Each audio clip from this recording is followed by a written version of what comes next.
Bueno, y como todos los viernes, sumamos aquí a la mesa de Buena Mañana a Vicky Rodríguez, periodista especializada en género. ¿Cómo estás, Vicky? Hola, Gaby, ¿cómo estás? Buen día, bien. Bueno, a ver, ayer fue una jornada muy importante en la capital provincial. Se conoció el fallo, la sentencia en el juicio que investigó a un docente que estaba denunciado por abuso. Estamos hablando de Juan Trigatti, del Jardín Ceferino Namuncurá. La investigación era sobre un abuso a 5 chiquitos. Un caso, además, de muchos años de investigación que termina con la absolución del docente. La Fiscalía y la querella habían pedido una pena muy alta, 25 años de prisión, y un tribunal integrado por 3 jueces lo absuelve. Esto, por supuesto, que pone el foco en la investigación de los fiscales, de cómo se llevó adelante ese aspecto, pero vuelve también a poner sobre la mesa la importancia de la ESI, de la educación sexual integral en las escuelas, para que los chicos tengan herramientas para poder hablar y contar lo que les pasa. Sí, exactamente, porque fue un caso además muy mediatizado, donde ocurrieron distintos tipos de situaciones que llevaron a todo el proceso de estar constantemente en la agenda mediática y a abrir el debate sobre, bueno, efectivamente, qué pasa cuando un niño o una niña denuncia. ¿Qué pasa? ¿Cómo es el proceso, como bien decías, el proceso de investigación de eso? Pero fundamentalmente también, bueno, ¿cuál es el rol de los docentes de la escuela en todo esto? Y, o sea, y como para contextualizar un poco, este año salió un informe del Observatorio Argentino de Argentinos por la Educación, que decía que el 44% de los niños y niñas de las escuelas argentinas dijeron que en la escuela les enseñaron a cuidarse, a detectar el maltrato, a detectar el abuso, a poder ponerlo en palabras, y además un 24% dijo que quería más información al respecto. O sea que también tenemos que en Hay esto una demanda, poner una necesidad. Claro, ¿qué están diciendo las chicas, los chicos en las escuelas? Que quieren este tipo de información, que quieren estas herramientas, que quieren poder cuidarse, poder detectar y poder tener un espacio seguro, como es la escuela, para denunciar. Para hablar un poquito más sobre esto, estamos con una especialista en la temática, Fernanda Pagura. Ella es doctora de Educación en Ciencias, es especialista en géneros, educación y sexualidad, y además, desde 2018 y durante 11 años, fue coordinadora del programa de ESI de la provincia de Santa Fe, que fue un programa precursor no solo en la provincia, sino a nivel nacional, sobre justamente llevar estos contenidos a la escuela. Hola, Fer, ¿cómo estás? Hola, Fernanda, un gusto tenerte acá. Gracias, buen día. Muchas gracias por la invitación y sobre todo por poner estos temas en agenda mediática, ¿no? Que es lo que también necesitamos como parte de esta integralidad de la ESI que derrame la institución educativa.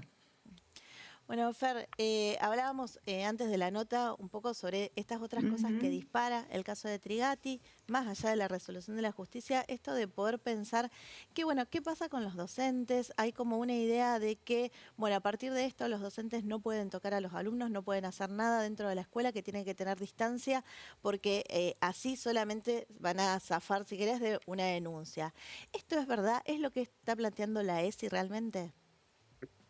Bueno, hay como varias aristas a partir de lo que planteas, Vicky, ¿no? La cuestión es el temor que instalan estas situaciones en el vínculo con las infancias, ¿sí? Y cómo es mirada esa relación. Eso por un lado, que a su vez, bueno, suele pasar como parte de las estrategias, ¿no? Para seguir sometiendo a las infancias a este tipo de crueldades que se hace una intensificación de esa idea de que, ojo, no lo toques, sí, porque te vas a comer una denuncia de abuso, ¿sí? Bueno, eso en realidad también lo podemos rastrear desde mucho antes, incluso en la década de los 90, ¿no? Que estaba esta noción de no tocar a las niñas, niños y niñas, pero esa es una arista. La otra arista es, bueno, ¿qué ocurre en las instituciones educativas, en el día a día, ¿sí? En el marco de estas situaciones que acontecen, ¿sí? Como la que ustedes plantearon, y qué hacemos con esto, ¿sí? Y eso también requiere todo un trabajo institucional, más allá o más acá, o en el marco de las normativas vigentes, porque tenemos responsabilidades en relación a los derechos de niñas, niños, niñes y adolescentes. Disculpen que no puse, ahí va, se me va a cortar si no la PC. Ahí está, me estaba quedando sin batería.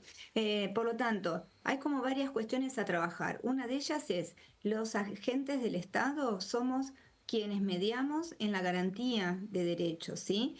Somos quienes podemos facilitar el ejercicio pleno de los derechos sexuales de las infancias, niñeces, adolescencias y también de adultas y adultos que transitan en el sistema educativo, pero también nos podemos posicionar como barreras al ejercicio del derecho, ¿sí? Por lo tanto, primero hay una responsabilidad asumida y que obviamente una institución educativa tiene que ir en esa línea. Y por otro lado está qué pasa con los sentires de la docencia.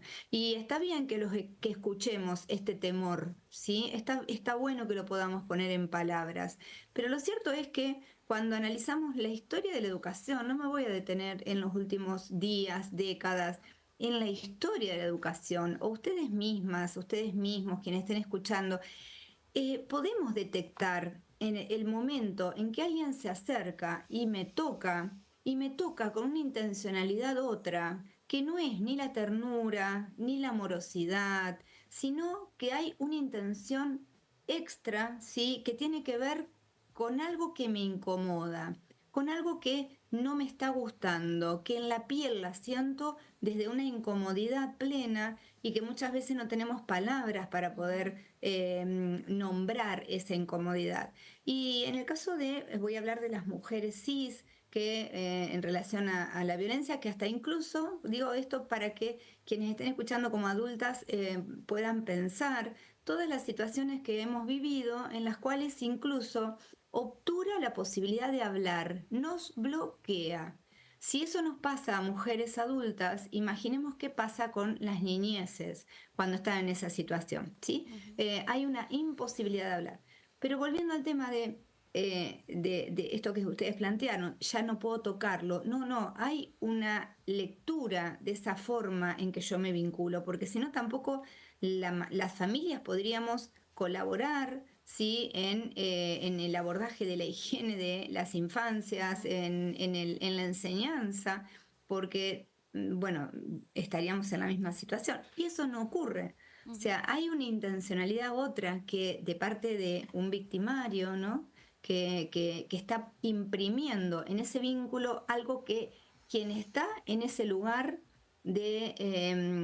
podemos llamar de víctima, pero bueno, de una situación de sometimiento, puede leer ese extra, ese plus. Con la ESI enseñamos de algún modo a poder leer esa incomodidad y ponerla en palabras. Claro. Antes de que suceda lo más grave, bueno, el momento para evitarlo.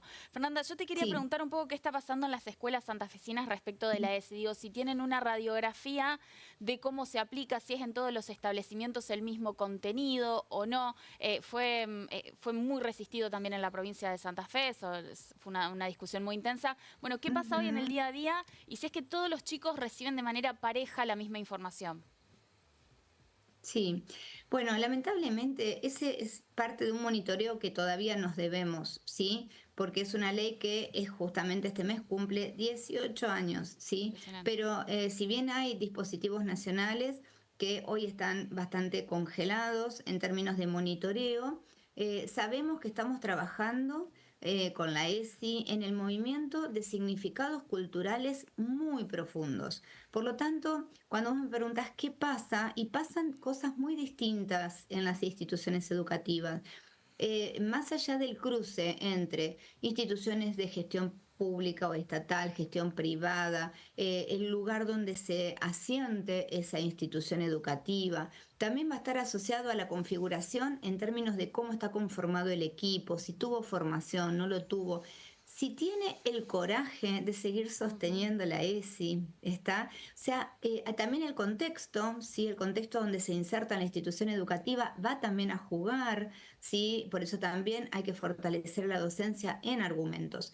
Porque acá hay una ley, acá, a ver, siempre voy a este argumento para que se pueda comprender. Hay una ley que nos posiciona en la responsabilidad histórica. No es una obligación, es una responsabilidad histórica en el proceso de subjetivación de las infancias y adolescencias que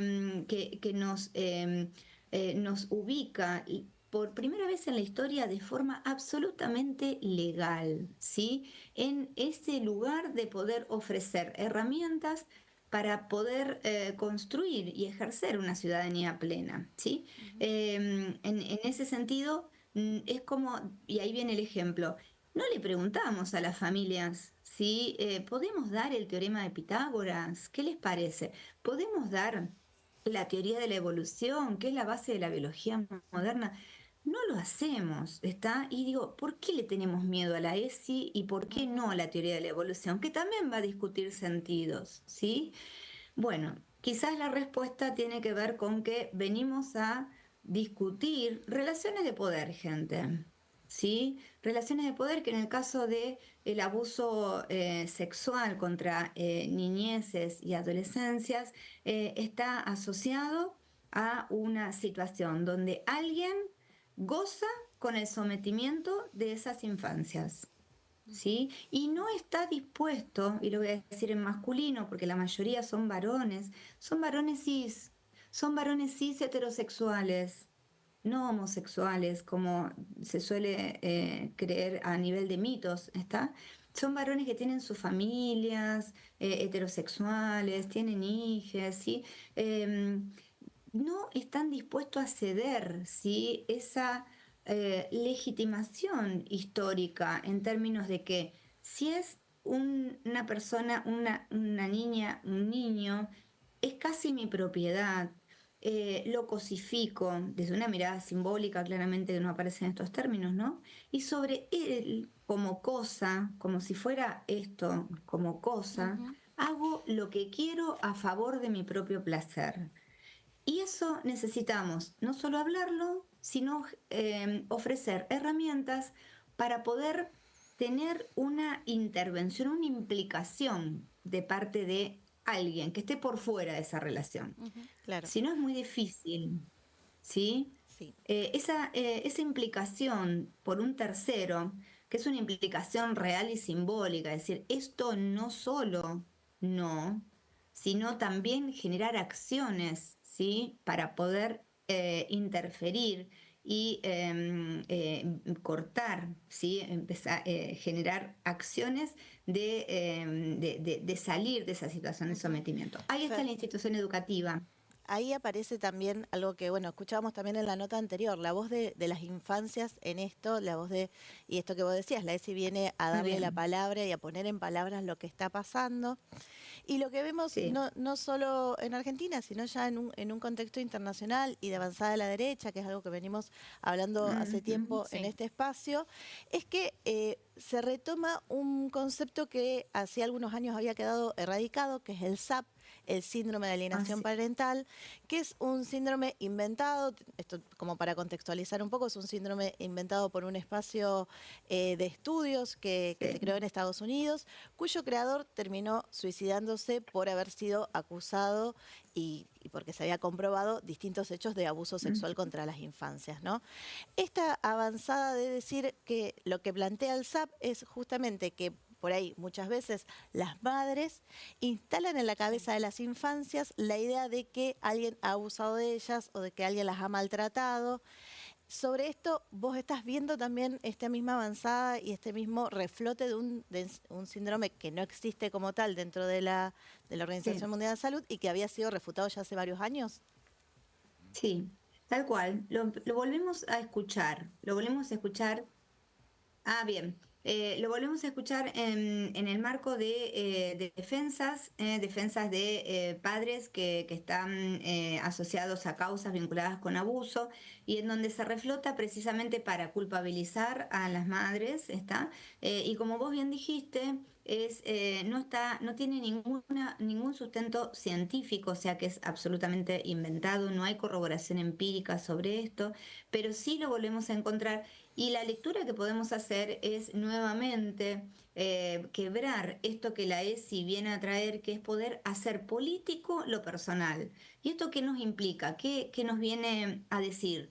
Esto que nos pasa en el marco de la vida íntima, en el marco de nuestra familia, nuestra casa, también tiene que ver con relaciones de poder. Y poder ponerlo en palabras puede ser la escuela, pero también tiene que haber otras instituciones, escuchaba el caso anterior, que son es todo el sistema de justicia. Claro. Sí, los organismos del Estado que también tienen que revisar sus protocolos de actuación. O sea, todo esto tiene que mirarse en clave integral. Pero como para cerrar, para hacer político lo personal, la ESI ayuda en poder hacer ese pasaje, que esto que me pasa a mí o me pasó a mí, ¿sí? Como en situación de abuso, no es una cuestión que, como hace el victimario, hacerme creer que yo provoqué, hacerme creer que lo hizo porque yo me lo merecía y estoy en ese lugar porque yo provoqué esto, ¿sí? Y que obviamente el silencio es el gran aliado. Lo que hace la ESI es decir, mira, justamente estas herramientas, estos modos, esta lógica es lo que se va replicando a nivel de las relaciones sociales y que nos ubica en ese lugar. A ver, mujeres, de cada 10 mujeres, estimamos que 10 fuimos abusadas. Sí, De son un modo u impresionantes otro. los números, Fernanda. Claro. Te agradecemos muchísimo el tiempo, Bueno. la explicación, el análisis, por supuesto, nos suma muchísimo, así que gracias y seguimos en contacto. Son temas que son para discutir mucho, nosotros nos vamos quedando medio sin tiempo, pero gracias nuevamente. Bueno, gracias a ustedes y sí, claramente hay que seguir trabajándolo. Bueno. Que tengan un buen día. Igualmente. Gracias.